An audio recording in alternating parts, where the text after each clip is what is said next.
achava acerca dele. Ele agora quer requerer dos seus discípulos: e vocês? O que dizem que eu sou? O que acham vocês da minha pessoa? O que tem de vocês a falar da minha pessoa? E Deus revela a Pedro, e Pedro levanta e diz: o Senhor é o Cristo, o Filho de Deus. Jesus olha para ele e diz: Simão Bar-Jonas, bem-aventurado é, porque quem te revelou não foi carne, não foi sangue. Jesus está falando sobre matéria, mas o meu Pai que está no céu. Naquele momento em diante, todos os discípulos sabiam que Jesus era o Messias. Após a morte e ressurreição, Jesus chega para eles no capítulo 1 de Atos dos Apóstolos e diz: vocês vão ficar em Jerusalém até que do alto vocês sejam revestidos pelo poder do Espírito Santo que há de vir sobre vós. E após serem revestidos com este Espírito, vocês darão continuidade à obra que eu iniciei. Vocês serão minhas testemunhas. E o que é que para que serve a testemunha? Para testificar, para comunicar o que Jesus fez e o que Jesus quer através do sacrifício. Jesus, em outras palavras, está dizendo: vocês serão os novos pregadores, vocês serão as novas pessoas que farão milagres, vocês serão os levadores de boas novas, vocês serão os meus substitutos e representantes do céu aqui na terra, mas só após o revestimento do Espírito Santo, que segundo Jesus iria descer sobre cada um deles. Pois bem, após isso, Jesus olha para eles e diz: quando vocês estiverem revestidos pelo poder do Espírito Santo, então vocês vão começar a pregar em primeiro Jerusalém, local, depois Judéia e Samaria, estadual, terceiro aos confins da terra, internacional. Se eu for usar em 3 títulos aqui, a gente vai dar nesse mesmo entender, porque a visão de Jesus é uma visão ampla. Jesus não quer somente salvar as pessoas que convivem com você. Jesus quer salvar aqueles seus parentes que não residem em Mossoró, que moram distante. Jesus não quer fazer somente a obra em sua rua. Jesus não quer somente fazer a obra no seu bairro. Jesus quer fazer a obra no país, na cidade, no estado, em todas as pessoas. E para isso Ele te incumbe, Ele me incumbe para nós levarmos a palavra dEle adiante. Só que para todo chamado, como Jesus está falando aqui, a gente nota que tem um preparo. E Jesus não manda ninguém despreparado, descapacitado. Se alguém sai despreparado, sai descapacitado, sai porque não tem paciência, sai porque não conseguiu esperar no tempo de Deus. E quem entra antes do tempo, entra estragado, entra despreparado. E por isso vai sofrer vergonha, vexames, né? Mas quem espera sabe que no momento certo, na hora certa, Deus vai se manifestar e trazer a bênção sobre a sua vida. Então não fico triste quando eu vejo pessoas que ainda estão esperando o momento de louvar, estão esperando o momento de pregar, estão esperando o momento de trabalhar, estão esperando o momento de se relacionar com outras pessoas, porque essas pessoas que esperam, estão esperando em Deus, e quando Deus chegar, chega com o melhor, o glória.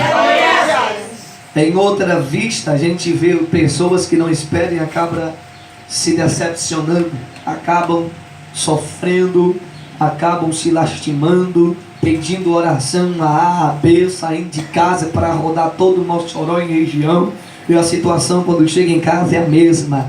Isso não é a oração que vai remover. A desobediência só será removida quando você abrir mão de ser rebelde e ser obediente à voz de Deus. Uma irmã, um parente chegou para mim e disse: pastor, ore por mim porque eu não aguento mais. A minha vida está de cabeça para baixo. O meu marido tem constante conflito comigo. Eu disse: minha irmã, não quero ser intrometido, mas eu vou pedir para a senhora me falar um pouco como é a sua relação com seu esposo, que daí a gente pode dar um parecer. Se você está pedindo o meu conselho, eu vou dar o meu conselho. E aí essa irmã me falou que saía de casa de manhã porque ela gostava da obra e vivia na obra. E saía de casa de manhã e tinha dia que só voltava no outro dia, porque emendava lá desde o matutino até a vigília. Meu marido já estava para arrumar as coisas e ir embora. Eu digo: você acha que se fosse eu no lugar dele não faria o mesmo? Talvez eu já tinha ido embora a tempo. Se você é casada, você tem que cuidar das coisas de casa, certo? Acredito que quando era solteiro não tinha esse vigor. E agora que está casado, quer se esquivar do marido. O maridão precisa de você em casa. Amém, irmãos? Eu disse para ela, oração não resolve, então não vou orar. Você precisa mudar os seus hábitos, os seus costumes. Amém?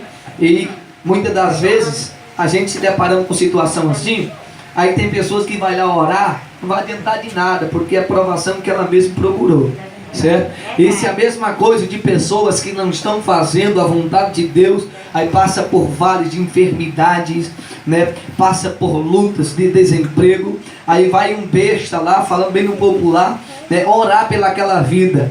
A pessoa vai dizer que sua oração não surtiu efeito, que você não é homem de Deus, que você não é mulher de Deus, porque você pode orar e não vai acontecer. Por que não vai acontecer? Porque aquele negócio ali que a gente está trazendo sobre a vida daquela pessoa é Deus. O negócio só vai começar a acontecer quando esta pessoa começar a obedecer aquilo que Deus está querendo. Caso contrário, vai ficar magro de jejuar, né? Vai ficar sem voz de tanto orar. O joelho vai sair sangue, nada vai acontecer, porque enquanto você não entrar naquilo que Deus tem, a situação vai permanecer a mesma e vai ficando de mal a pior, porque Deus vai arrochando o negócio. Ô glória! Aqui, Jesus deixa uma instrução clara. E qual é a clareza? Que eles ficassem esperando até serem preparados. E a preparação viria através de um revestimento do Espírito Santo. Então, no período de festa, a festa do Pentecoste, a gente vê no capítulo 2 que existia muita gente, muitos visitantes, muitos turistas em Jerusalém. E naquele período, enquanto estavam todos lá reunidos no cenáculo, o povo estava comprando, o povo tinha outras ocupações, mas eles estavam esperando dentro do cenáculo a promessa que Jesus tinha feito para a vida deles. Enquanto eles estavam ali, renunciando suas próprias vontades, esperando naquilo que Jesus queria, eles tinham que ver e ouvir pessoas sorrindo, gastando seu tempo com aquilo que era de interesse humano, daquilo que era interesse físico. Enquanto os homens estavam vivendo suas vidas, se alegrando na festa, se regozijando com o período festivo, os discípulos estavam chorando em oração, os discípulos estavam de joelhos, os discípulos estavam clamando e esperando na promessa de Jesus. Alguns aguentaram alguns dias ali, porque são 51 dias de festa. Alguns aguentaram alguns dias naquele lugar, naquele cenáculo, com aquelas orações. Só que quando passou o segundo, terceiro, 10º dia, alguém diz: não, esse negócio não está acontecendo não, acho que esse Jesus está mentindo, vamos embora, vamos curtir a festa porque ainda dá tempo, né? No período de carnaval a gente vê muito isso, né? Os crentes no retiro e outros aí se afastando, se desviando, se desgraçando, né? Com as coisas da carne. E lá estavam os crentes lá orando, se conservando, se resguardando para Deus. Estava acontecendo naquele período. Alguém diz: vamos embora, deixa Pedro e os demais aí, porque são tudo doidos. Aí é farinha do mesmo saco, dá certo. Vamos curtir a festa porque estamos perdendo tempo aqui. E aí vai saindo um, vai saindo o outro. De 500 pessoas aproximadamente, só fica 120 pessoas ali orando. Olha aí, multidão não significa que todos estejam de mesmo propósito.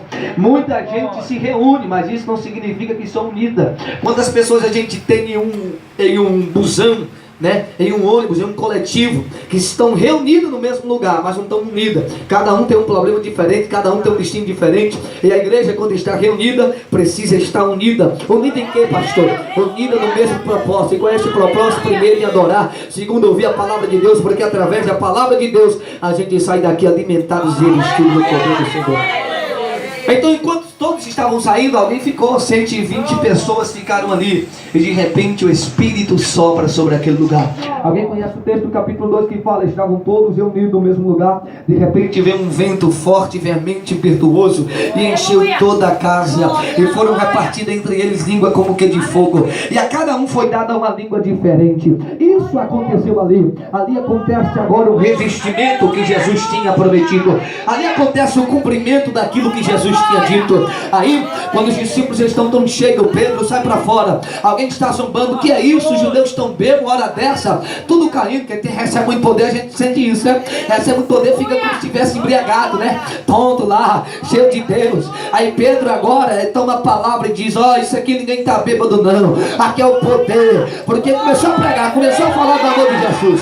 A mensagem foi tão poderosa que mais de 3.000 pessoas disseram: eu quero Jesus, ó, chorando, eu quero Jesus, eu quero Jesus. E quem estava ganhando essas vidas era um mero pescador que nem tinha nem estudo, não tinha diplomas, mas estava lá cheio do poder de Deus. Aqui é mais uma alusão que Deus pega aquelas coisas que não são para confundir as que são, as desprezíveis para aniquilar aquelas que acham que pode pisar e desprezar alguém. Deus nesta tarde está dizendo para você que Ele não te escolheu pela aparência, mas pelo caráter interior que você possui. Quando Pedro começa a pregar, 3.000 almas se convertem. Imagina isso, a igreja na primeira mensagem, 3.000 membros. Imagine, é bom. A gente se alegra quando tem 2, 3 pessoas aceitando, né? Bem pouquinho. Imagine 3.000 em uma mensagem breve, curta. Já era bom, sim ou não? Sim. Só que o negócio foi ficando melhor. Diz a palavra que a cada dia aumentava o número de congregados. E eles agora, tendo a igreja cheia, lotada, chega da unção, crentes que já estão capacitados. Sabe o que é que eles fazem? Esquecem de Samaria, da Judéia, dos confins da terra. Eles querem dizer: eu vou ficar só em Jerusalém mesmo. Jerusalém tá bom. Esperar Jesus voltar outra vez para pregar para os outros, porque aqui é o meu canto de conforto. Cheguei na zona do descanso. Pedro, sendo pastor, tendo seus obreiros cheios de revelações de cura. Enquanto ele não podia falar, outro vinha e falava. Quando Pedro não podia fazer, outro fazia, porque todos eram cheios de Deus. Imagina uma igreja poderosa. Era que Pedro agora estava presidindo. Aí todo mundo ficou acomodado, só nos cultinhos aqui, cultinho por lá, não tinha culto na rua, não, era só na igreja. O povo estava vindo para a igreja e ele estava gostando. Aí Jesus disse: não, está errado, porque tanto poder não pode ficar em um só lugar. Não, está errado. Está recebendo a bênção, está estacionando, está ficando em casa, né? Existem pessoas que pedem: Senhor, me faz um pregador, me faz entender sua palavra. E Deus dá um entendimento, pediu pregar. Alguém te convida para pregar: não vou não sei pregar não. Mas você não pediu, Jesus não falou, né? Senhor, me dá um dom de louvor. Alguém te convida para cantar: não vou cantar não, minha voz não é bonita não, né? Existem pessoas que pedem, depois não tem sobre si o peso do que você está pedindo, né? Porque o que você está pedindo não está pedindo para mim, está pedindo para Deus. E Deus tem um ouvido bem bom, né? O ouvido de Deus é sensível. E quando você diz: Senhor, me dá, aí Ele vai te dar. Aí Ele quer saber o que é que você vai fazer com o que você está pedindo. Não seja como aquelas, os 10 talentos, né? Um pega um e enterra. Só tem um, coitado, enterra. O miserável não tem nada, só tem um. E acha que por ter um é menor do que outro, né? Acha porque tem menos, não pode dar proveito com aquele que tem, pega em terra. Você só tem uma coisa que está querendo enterrar? Como isso aí vai se multiplicar? Começa no pouco, mas quando a gente dá seguimento, quando a gente começa a primorizar isso aí, Deus vai dando outras responsabilidades. Aí você vai galgando, até chegar no ápice da sua vida, até chegar no ápice da sua vida sentimental, espiritual, profissional, seja qual área for. Quando você se empenha e se engrena nisso, Jesus abençoa e Jesus te dá capacitação. Quem crê assim? Jesus não pediu para Pedrão ficar em Jerusalém. Jesus pediu que quando eles fossem revestidos, preparados, pregassem em Jerusalém, nas circunvizinhanças e até os confins da terra, porque Jesus não tinha somente judeus para ser ganho, Jesus tinha gentios para ser ganhos. Só que Pedro fica acomodado. Eu falei, igreja cheia do poder, que os crentes são bons de se lidar. Ninguém quer sair daqui para abrir uma obra no Santa Helena, por exemplo. Alguém está lá no centro da cidade, os membros tudo chique, os membros estão indo, não precisa ter trabalho com ele, eles fazem as coisas direitinho. Aí você vai sair de lá para abrir numa favela? Não, muita gente não vai, quer ficar lá, né? Usa cobaias. Vou pegar você, irmão, você vai para mim, né? Não passa nem na porta da igreja onde ele abriu, mas bota uma cobaia lá. Se der certo, deu. Se não der, não deu. Não dá míngua isso aí, né? E a cobaia fica feliz demais. Tem um carga agora. E Pedro nem cobaia pensou. Ele e os demais achavam bom, Miqueias, estar em Jerusalém. Jerusalém estava bom demais. Mas Jesus, já que eles não vou ter que catucar a onça com a vara curta. Porque quando você não faz aquilo que Deus te destinou, Ele vai começar a criar situação para que você entenda que o que Ele escreveu para a sua história, você vai viver querendo ou não. Você já tem um chamado, no seu chamado você tem um destino para trilhar com esse chamado. Nem tem que se ocultar, se esconder na caverna, porque aí de repente alguém vai dizer: Elias, o que faz tu na caverna, Elias? Eu não chamei você, já viu profeta em caverna? Caverna é canto de morcego, barata, né? É canto de coisa de répteis, mas não de pessoas que têm chamado. Tá na caverna por quê? Por causa de ameaça. A irmã disse que eu não prego. Jezabel tá querendo me matar. Sai da caverna, Elias, eu estou contigo. Você não tá só não, Elias. Crie vergonha na cara e compreenda aquilo que eu tenho contigo, Elias. Tá deixando de pregar porque alguém está criticando? Está deixando de profetizar porque alguém está dizendo que não é de Deus?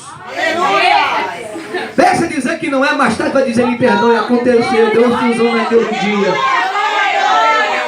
Está deixando de cantar porque alguém está dizendo que sua voz é ruim, canta mais alto, que aí vai fazer mais uma ainda. Eu ouvi um testemunho de uma irmã que ela estava pregando na cidade de Angicos. E a irmã louvava bem, viu, irmãos? Pensa. Quando eu digo bem, era bem mesmo. Mas ela disse que nem sempre louvou bem daquele jeito, né? Ela disse que parecia um CD enganchado. Ela disse que ela mesma não conseguia nem... Se ela conseguisse ouvir, ela não conseguia... Ela não cantaria. Então, o marido, quando cantava: peraí, eu vou pegar o menino e dar um passeio. Depois aí a gente volta. Ela começou a ter um atrito com a vizinha lá. E que miséria é essa? Só o crente pra cantar ruim. Vou falar com o pastor dela para dar uma aula de canto, porque eu não aguento mais. E ela disse que isso foi querendo entristecer ela. Só que ela disse que em uma noite que ela orava, o Senhor falou para ela: cante mais alto. Para que Deus foi dizer isso? E teve um dia que ela disse que cantou um hino que esqueceu um monte de parte lá. E a vizinha estava querendo se enforcar por uma situação financeira. E quando ela começou a cantar, a vizinha desceu da corda e disse: eu quero aceitar Jesus. E a vizinha estava lá testificando: Deus fez milagre através do governo. Eu cheguei para ela no final do culto e disse: irmã, ainda bem que eu não peguei essa fase da senhora. Deus foi fiel à sua vida. Ele te deu de graça. Ele me deu graça para te ouvir. Oh, glória. Então você entende que por mais que você não leve jeito no negócio, mas quando se faz para Deus, tentando, se esforçando, não estou dizendo que é para fazer de qualquer jeito, porque tem gente que para o homem sai direitinho, para Deus vai de qualquer maneira. E é assim. Quer dizer que o homem merece mais que Deus, né?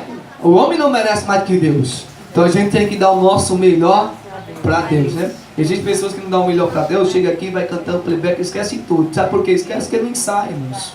Quanto tempo faz que eu não escuto assim: irmãos, a última vez foi em 1905, foi, você quer improvisar aqui.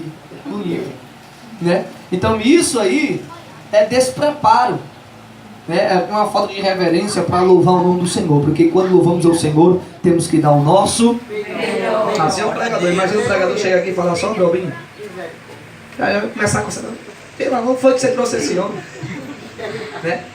Aí Deus ou Jesus disse: eu vou levantar alguém para que esses discípulos entendam que minha ordem não pode ser violada por ninguém. Este poder vai se alastrar, não vai ficar só em Jerusalém. Não seja egoísta. Deus tem muitas coisas em sua vida, e se os de perto não reconhecem isso, se preciso for, Deus traz de longe para dizer: aqui é uma mulher de Deus, aqui é um homem de Deus. Então Jesus levanta Paulo. Sabia que foi Deus que levantou Paulo? Quando os crentes estão dando trabalho, quando os crentes não querem fazer o chamado que Deus destinou, Jesus começa a aprontar ali no seu redor. Eu vou tirar uma, vou tirar duas, vou arrochar aqui, vou arrochar, né? E tem deles que é tão teimoso que espera arrochar mais ainda, né? O discípulo viu que foi uma pequena perseguição e talvez disse: não vai passar. A luta vem, tá bem pequenininha, é só um alerta de Deus, ó. A energia cortou, é só um alerta. O papelzinho é de R$40. Baratinho, né? Eu estou dando aqui um exemplo para vocês, estou transliterando para vocês entender o que estava acontecendo naquele momento. Aí você é alguém que canta.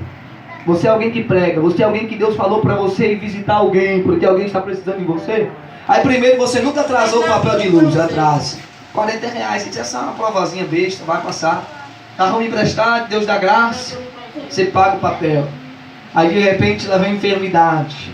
A enfermidadezinha simples, vai gastar 150 só de remédio. E a enfermidade vai agravando mais ainda. Aí o aluguel atrasa.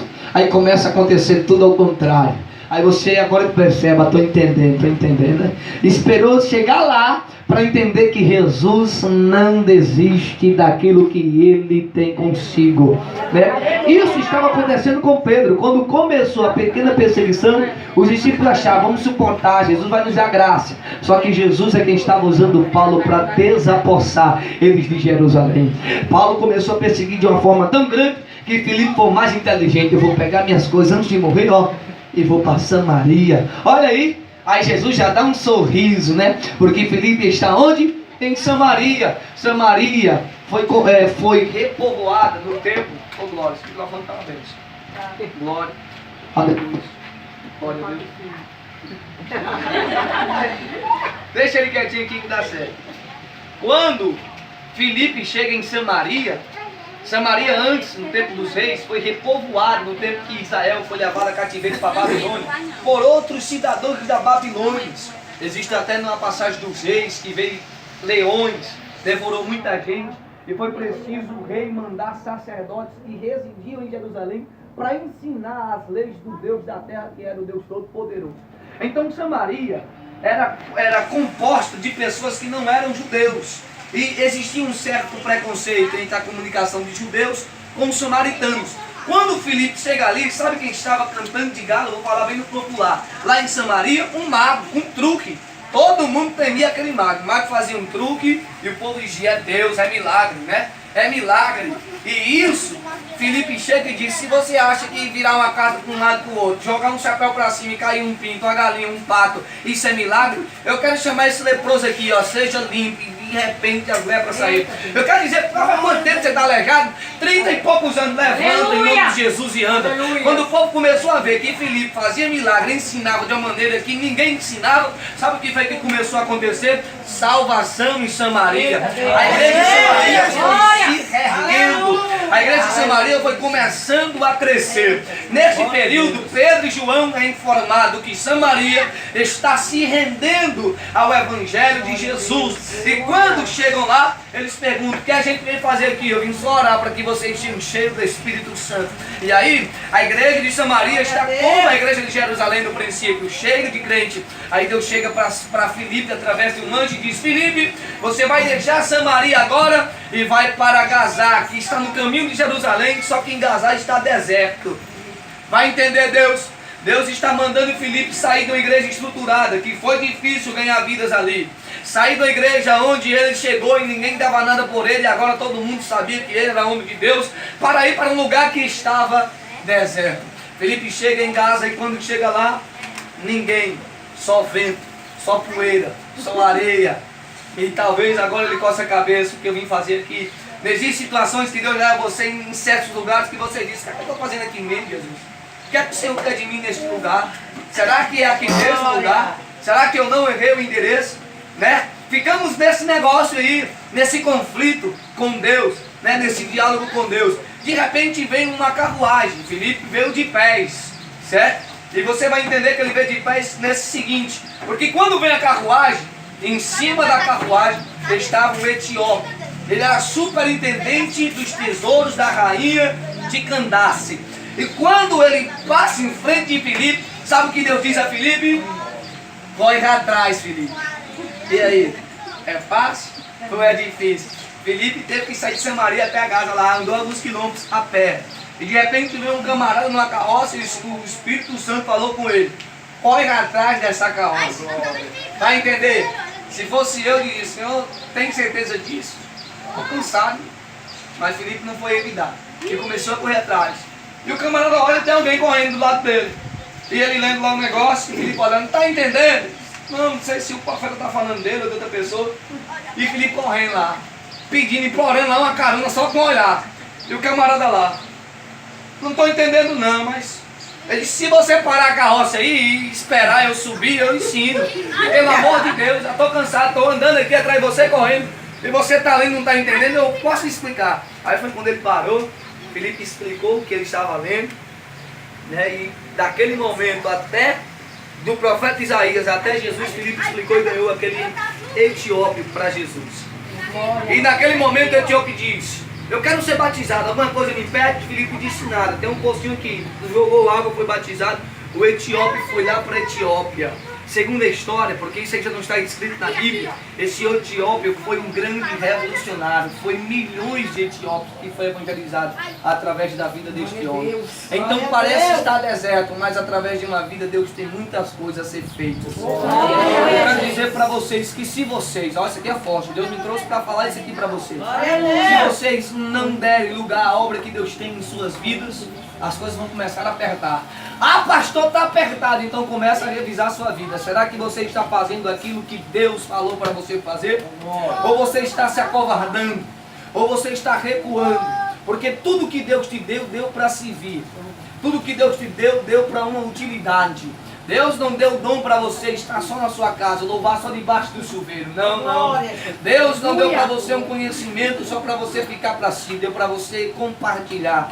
Deus não te levantou como oração para você orar só pelos seus. Deixa de ser egoísta. Ore por todos que vierem em sua mente. Deus não deu dom de profecia para você ficar só dizendo, eu bem sabia, Deus tinha me falado, mas não fui lá dizer. Não. Deu para quando você... Eita, Deus, é forte. Encontra aquela pessoa que é forte. Jesus, Senhor, e desenrolar esse negócio. Alguém me disse, pastor, o Senhor foi usado para aquela mulher. Desde que eu estava aqui, eu estava lá no Pai Noite para dizer a ela que era de Deus. E eu tinha, desde que eu cheguei aqui, eu vi Deus falando isso, mas eu não fui lá dizer. Eu digo, irmão, se você está me dizendo isso, está dizendo a pessoa nada, porque isso era para ter servido lá ela antes de eu chegar. Né? Então quer dizer que se eu não tivesse chegado lá, a mulher ia para casa sem a bênção dela. Né? E existem as pessoas que é de Deus, mas não tem coragem de dizer. Então aquilo que Deus te deu, deu para alguma utilidade. Não vai pensar que todo este poder, toda essa unção que está sobre sua vida, está porque você merece. Ah, eu sou poderoso, mas não vou dizer que ninguém que eu sou poderoso. Não. Se Deus tem algo em sua vida, vá avante, porque o que Deus tem é para ajudar outras pessoas. E se isso você ainda tiver teimando, ficar na teima lá, né? De não querer executar aquilo que Deus está querendo de você, então eu não queria estar em sua pele, né? Não quero, nem queria nem quero estar em sua pele, porque quando nós recuamos a fazer aquilo que Deus está nos ordenando, estou falando Deus, porque quando Deus manda, Ele se responsabiliza. Alguém pode achar ruim, olhar com cara feia, dizer coisas que atinjam o seu coração, os seus sentimentos, mas se Deus manda, Ele se responsabiliza. Pedro e os demais tiveram que ir avante naquilo que Deus tinha com eles, através de prisões de outra pessoa. Isso aqui é forte. Enquanto você está aí desobedecendo aquilo que Deus tem na sua vida, parentes seus estão sendo prejudicados. Porque Deus está tocando para você entender que Ele tem algo contigo. Enquanto você fica teimando, pessoas estão sendo prejudicadas por causa da sua teimosia, né? Enquanto você está recuando, pessoas estão sofrendo. Perceba que enquanto Pedro não viu a perseguição pertinho dele, ele não saiu de Jerusalém. Pessoas foram presas. Foi necessário pessoas ser mortas para que eles entendessem que o que Jesus queria era que o Evangelho fosse expandido, não somente em Jerusalém, não somente em Samaria e na Judéia, mas também até os confins da terra. Eu quero dizer para você, até quando, essa é a pergunta que eu faço para vocês, até quando vocês ficarão assistindo a desgraça de outros por causa de um erro seu? Até quando? Até onde vai o seu sentimento? Até onde vai essa força? Até onde você suporta? Até quando pessoas têm que chorar para que você comece a entender que Deus, Ele te escolheu? Não tem esse negócio de dizer, usa fulano, tá lá. Não, Ele quer te usar. Eita, o que tem para fulano é para fulano. O que tem para você é para você. Como Deus te usa, Ele não me usa. Como Deus me usa, Ele não te usa. Então o que é para você fazer, não é para mim fazer, é para ser feito por você. Receba, Senhor. É para ser feito por você. A visita não é eu que tenho que fazer. Deus não tocou em mim, Deus tocou em você. A oração não sou eu que tenho que dirigir, é você, porque foi você que foi tocado. Deus falou, foi com você. Aquele lugar, quem tem que ir lá não sou eu, você que tem que ir no lugar. Quem tem que dar um abraço daquela pessoa não sou eu, é você, porque Deus tocou em você. Ah, mas ela não quer nem assunto comigo, ela não fala. Daí, ó. O problema é seu e dela, É mas forte, o abraço tem que Deus. ser, É forte. tem que acontecer. É forte. É? As pazes têm que ser estabelecidas. Não nos tem desculpa esfarrapada diante de Deus, não tem. Nem adianta. Ah, Senhor, isso e aqui. Não, você tem capacidade de fazer isso. Porque Ele te deu essa capacidade. Então eu vou falar para o Jonas, os covardes aqui nessa tarde. Dizer para você, até quando, assim diz o Senhor, eu vou ter que machucar pessoas por causa de você. Até quando a situação vai apertar em sua vida. Entenda que isso vai começar a melhorar quando você entender que Deus só vai cessar esta prova, essa luta, e as coisas vão começar a entrar em harmonia quando você levar avante aquilo que Deus quer de ti. Se você fizer isso, você vai começar a ver as portas se abrir, almas se rendendo, parentes sendo libertos dos vícios. Mas até lá, você vai ver as coisas indo de mal a pior. Amém? Alguém diz, pastor, isso não tem respaldo. Não, uma vez eu preguei uma mensagem semelhante a essa. Eu disse, por quê? Não, porque minha vida está assim, toda bagunçada, e eu faço a vontade de Deus. Eu digo, Deus te chamou para você para quê? Não, Deus me chamou para pregar, mas eu sempre tive um sonho pregando no presídio, mas não gosto de presídio, não. Eu disse, qual é a maior luta que você enfrenta hoje? Eu disse, o desemprego. Faz muito tempo que eu estou desempregado, Deus me fala para ir no presídio, e eu não vou no presídio. Eu disse, então se não tem um respaldo bíblico, vamos fazer uma prova de Deus, eu e você aqui agora. Eu bem sincero assim, falo mesmo. Faço na hora. Fiz uma prova de Deus com ele, ele foi para o presídio. No outro dia, alguém chama ele para trabalhar. Aleluia. Você entende? Quando Pedro saiu de Jerusalém, o que foi que aconteceu com Paulo? Ele fez o quê? Ele fez o quê? Até em Jerusalém, Paulo matava, Paulo perseguia, Paulo acabava com os cultos. Mas quando Pedro começou a entender que Jesus queria ele se locomovendo, pregando em todos os lugares, ele estava lá em Damasco, fazendo o culto. Paulo diz, eu vou quebrar tudo e dessa vez vou trazer Pedro pela orelha. No caminho, Jesus derruba ele da sua cavaladura e diz, vamos se converter agora que está no tempo de se converter. O meu servo já está fazendo a minha vontade e nele ninguém mais toca. Está entendendo aí o negócio? O diabo está tocando até a hora de você começar a andar em direção daquilo que Deus tem trilhado para você. Quando você começar a andar, Jesus diz, sai da frente, Satanás, porque agora em vez de bênção, em vez de maldição, em vez de empecilho, vai ser bênção, vai ser prosperidade, vai ser cura, vai ser milagres. É isso que acontece. Quando eu agora faço a vontade de Deus, um mal que estava me assolando por vontade e permissão de Deus, vai embora. É dissipado em minha vida. Amém ou não amém? Amém. Quem entendeu o que eu preguei? Amém.